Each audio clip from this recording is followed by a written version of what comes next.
हाँ मेरी गैस है मेरे घर से भी आवाज हो रही है तो वो शॉर्ट कर रहे हो कर लिया रघुवीर सिंह। रघुवीर जी ये बताइए जो जसीर अख्तर है जिसका नाम आया बाबा मर्डर केस में ये कब से यहाँ से फरार है हो ही गए 15 दिन। तो ये इसकी जमानत हुई थी 7 जून को तो ये वापस आया था यहाँ पे गांव में ये मालूम नहीं हमें। नहीं यहाँ पे जब इसकी जमानत हुई है पिछली 7 जून को तो यहाँ पर आया था ये यहाँ पे घर पे हमको ਉਹਨਾਂ ਘਰੇ ਹੀ ਆਉਂਦਾ 5-7 ਦਿਨ ਬਾਅਦ ਆ ਜਾਂਦਾ ਕੰਮ ਤੇ ਵੀ ਜਾਂਦਾ। ਹਾਂ ਹੁਣ ਜਿਹੜਾ ਫੈਮਿਲੀ ਕਿੱਦਾਂ ਦੀ ਹੈ ਕੌਣ ਹੈਗਾ ਫੈਮਿਲੀ ਦੇ ਵਿੱਚ ਕਿੱਦਾਂ ਦਾ ਮਾਹੌਲ ਸੀ ਫੈਮਿਲੀ ਤੁਸੀਂ ਤਾਂ ਸ਼ੁਰੂ ਤੋਂ ਨਾਲ ਰਹੇ ਹੋਵੋਗੇ ਪਰਿਵਾਰ ਸੀਗਾ ਕਿੱਦਾਂ ਦਾ ਜਿਹੜਾ ਅੱਜ ਇੱਕ ਮੁੰਡਾ ਜਿਹੜਾ ਇਦਾਂ ਗਲਤ ਰਸਤੇ ਤੇ ਪੈ ਗਿਆ ਉਹਦਾ ਪਰਿਵਾਰ ਕਿੱਦਾਂ ਦਾ ਪਰਿਵਾਰ ਤਾਂ ਸਹੀ ਸੀ। ਅੱਛਾ ਤੇ ਹੁਣ ਇਹਦੇ ਘਰੋਂ ਮਰ ਗਈ ਸੀ ਇੱਕ 2 ਮੁੰਡੇ ਸੀ ਇਹਦੇ ਇੱਕ ਮੁੰਡਾ ਤਾਂ ਜੇਲ੍ਹ 'ਚ ਆ ਦੂਸਰਾ ਨਸ਼ੇ ਨੁਸ਼ੇ ਕਰਦਾ ਹਰੇ ਨਹੀਂ ਜਿਹੜਾ ਜੇਲ੍ਹ 'ਚ ਸੀਗਾ ਉਹ ਤਾਂ ਬਾਹਰ ਆ ਗਿਆ ਸੀਗਾ ਜ਼ਮਾਨਤ ਤੇ नहीं आया नहीं थे नहीं देखा। अच्छा सबने देखा नहीं पर वही उस केस में जब मुंबई में एक मर्डर हुआ उसमें उसका नाम आ रहा है तो उसके बाद क्या परिवार पहले ही जा चुका था यहाँ से अभी 2 दिन हाँ पहले ही जा सकते। कितने दिन हो गए परिवार को गए थे इतना मालूम नहीं हूँ कितने दिन तो होगा 10-15 दिन। यहाँ पर पुलिस वगैरह कोई आई है यहाँ पर नहीं रात ही आए थी रात को पुलिस आई है यहाँ पर हाँ। तो आपसे भी वो बातचीत करके गई है पुलिस नहीं हमारे ना नहीं कोई बात है तो उन्होंने घर खोलने या कुछ किया वो बाहर से चले गया बाहर से चले गया। अच्छा ये बता दीजिए इस लड़के के बारे में ये पता चला है कि 19 साल की उम्र में इसने जो अपराध की दुनिया में पैर रखा या इसका कोई जो क्योंकि लड़ाई हुई थी गांव में तो इसने अपने पिता का बदला लेने के लिए ये शुरू ये हमको नहीं मालूम ऐसा क्यों हम बुलाते ही नहीं इसको। अच्छा बोलबानी नहीं था हमारे साथ। कारण क्या था बुलाते क्यों नहीं थे आप वैसे ऐसे ही नहीं बोलते ही नहीं थी एकदम काम पर जाता ही आता ही मिलता ही नहीं थी एक दूसरे को। अच्छा हम तो ये जसीर अख्तर है कैसा था कैसा मतलब कि व्यवहार था इसका भाई हम नहीं इसको ऐसे अच्छी तरह जानते। तो ये बता दीजिए कि इसने यहाँ पे लोकल जो कहते कि जो एक महिला है रानू उसके घर पे भी कहते कि गोलियां चलाई थी इसने ये मालूम नहीं हमको गोली चलाई। तो अभी ये परिवार कितने दिन से फरार है यहाँ से ये होगा 15 दिन 15 दिन से हो गए। तो बाप क्या करता था इसका वो मैसन का काम करता टाइल का। क्या नाम है इसके पिता का जीला बोलते हैं उसको वैसे उसका क्या पूरा नाम नहीं मालूम क्या है जीला बोल हमको तो मालूम है।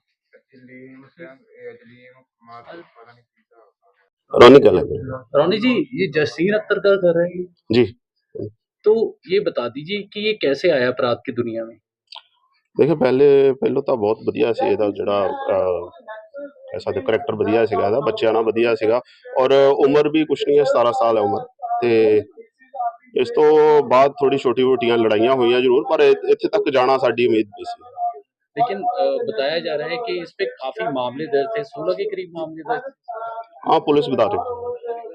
तो ये सबसे पहला कौन सा मामला दर्ज हुआ था ਇਹ ਤੇ ਸ਼ੰਕਰ ਹੋਇਆ ਸੀਗਾ ਸ਼ੰਕਰ ਇੱਕ ਫਾਇਰਿੰਗ ਦਾ ਕੇਸ ਹੋਇਆ ਸੀ ਉਹਦੇ ਵਿੱਚ ਇਹਨੂੰ ਗ੍ਰਿਫਤਾਰ ਕੀਤਾ ਗਿਆ ਸੀਗਾ ਤੇ ਇਹ ਹਲੇ ਸਾਬਿਤ ਨਹੀਂ ਹੋਇਆ ਵੀ ਇਹਨੇ ਚਲਾਈਆਂ ਸੀਗੀਆਂ ਗੋਲੀਆਂ ਇੱਥੇ ਚੱਲੀਆਂ ਸੀਗੀਆਂ 3।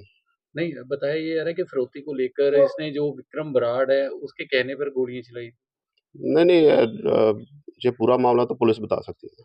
लेकिन ये बिश्नोई के संपर्क में कैसे आया उसके गैंग के संपर्क में कैसे आया ਇਹ ਤਾਂ ਹੁਣ ਅਸੀਂ ਨਹੀਂ ਕਹਿ ਸਕਦੇ ਕਿਉਂਕਿ ਬੱਚਾ ਸੀਗਾ ਸਾਈਜ਼ ਤਾਂ ਬੱਚਾ ਹੀ ਸਮਝਦੇ ਰਹੇ ਹਜੇ ਵੀ ਬੱਚਾ ਹੀ ਸੀਗਾ ਤੇ ਆ ਤਾਂ ਹੁਣ ਪਿੱਛੇ ਜਿਹਾ ਜੋ ਇਹਨਾਂ ਦਾ ਹੋਇਆ ਆ ਉਸ ਤੋਂ ਬਾਅਦ ਇਹ ਖਬਰਾਂ ਆਉਣੀਆਂ ਸ਼ੁਰੂ ਹੋਈਆਂ।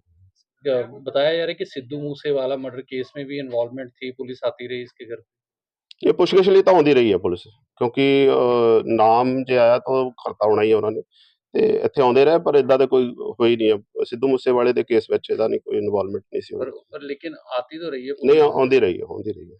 तो अगर बात की जाए तो इसका कैसा व्यवहार रहा है गांव में क्योंकि गांव की एक महिला के घर पे गोलियां चलाना उसके बाद लगातार आपराधिक घटनाएं।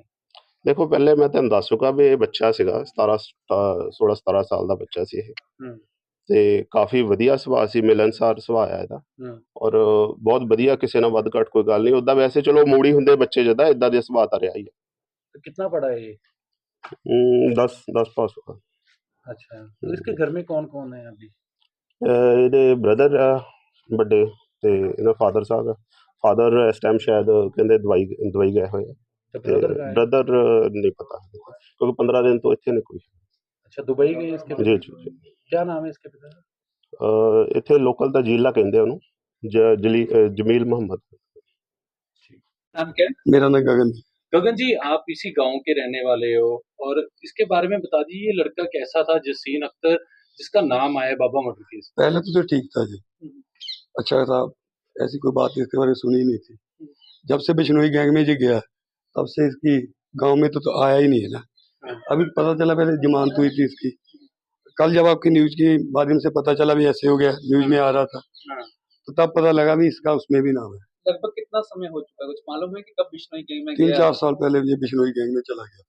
सिद्धू मूसेवाला का जब मर्डर हुआ ना, उसमें भी इसका नाम आया था।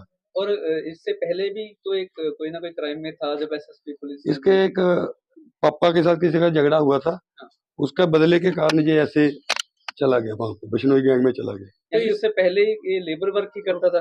पहले पापा के साथ जाता, स्कूल जाता था, पढ़ता था, सब ठीक था। अच्छा। इनका कोई गांव में झगड़ा हो गया था किसी से। अच्छा। 1-2 बार बात हुई तो बोला भाई मेरे पापा को उसने ऐसे किया, उसके बाद ये अपराध की दुनिया में चला गया।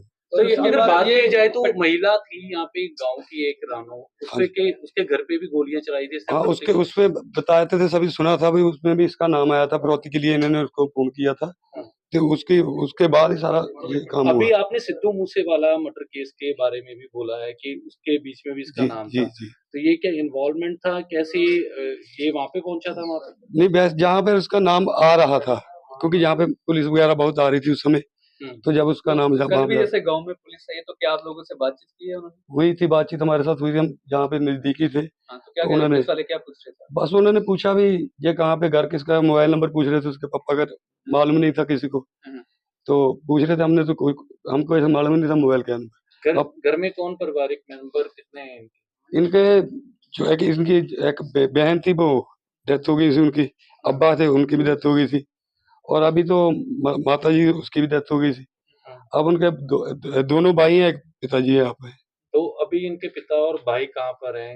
वो मालूम नहीं, अभी 10-15 दिन तो देखे ही नहीं ना, वो जहाँ पे गाँव में तो आए ही नहीं।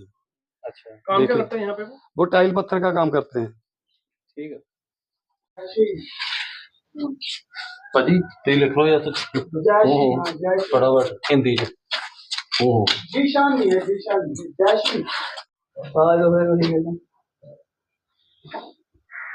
तो शॉर्ट कर रहे हो? ਹਾਂਜੀ ਸਰ, ਬੰਬੇ ਦੇ ਵਿੱਚ ਬਾਬਾ ਸਦੀਕੀ ਦੇ ਕਤਲ ਦੇ ਵਿੱਚ ਜੀਸ਼ਾਨ ਹੈ ਜਿਹੜਾ ਸ਼ੰਕਰ ਦਾ ਰਹਿਣ ਵਾਲਾ ਮੁੰਡਾ ਹੈ, ਉਹਦਾ ਨਾਂ ਹੈ ਜੀ, ਉਹਦੇ ਕ੍ਰਿਮੀਨਲ ਰਿਕਾਰਡ ਕੀ ਹੈ ਜੀ ਇੱਥੇ? ਸਤਿ ਸ਼੍ਰੀ ਅਕਾਲ ਜੀ, ਮੈਂ ਲਵਲੀਨ ਸਬ ਇੰਸਪੈਕਟਰ ਚੌਂਕੀ ਇੰਚਾਰਜ ਸ਼ੰਕਰ ਲੱਗਾ ਹੋਇਆ। ਜਿਸ ਤੁਸੀਂ ਮੁਹੰਮਦ ਯਾਸੀਨ ਬਾਰੇ ਪੁੱਛੇ ਹੈਗੇ ਜੀ, ਇਹਦੇ ਬਾਪ ਦਾ ਨਾਂ ਹੈਗਾ ਆਪਣੇ ਮੁਹੰਮਦ ਅਖਤਰ।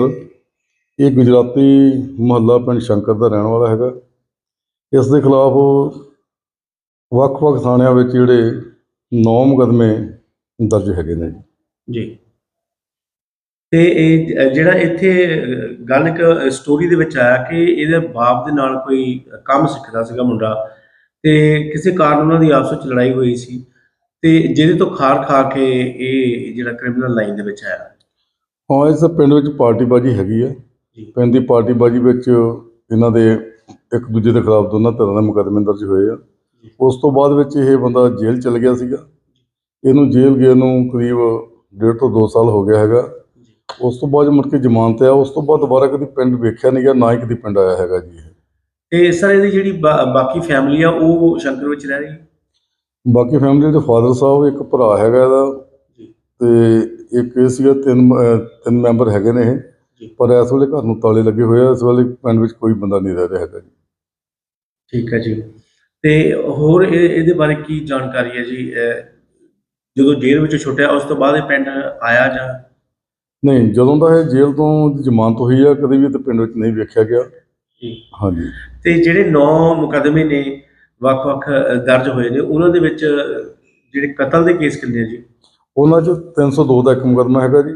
ਬਾਕੀ 379 ਦੇ ਮੁਕੱਦਮੇ ਹੈਗੇ ਆ, ਤੇ 382 ਦੇ ਮੁਕੱਦਮੇ ਵੀ ਹੈਗੇ ਆ, 386 IPC ਦੇ ਮੁਕੱਦਮੇ ਵੀ ਹੈਗੇ ਆ।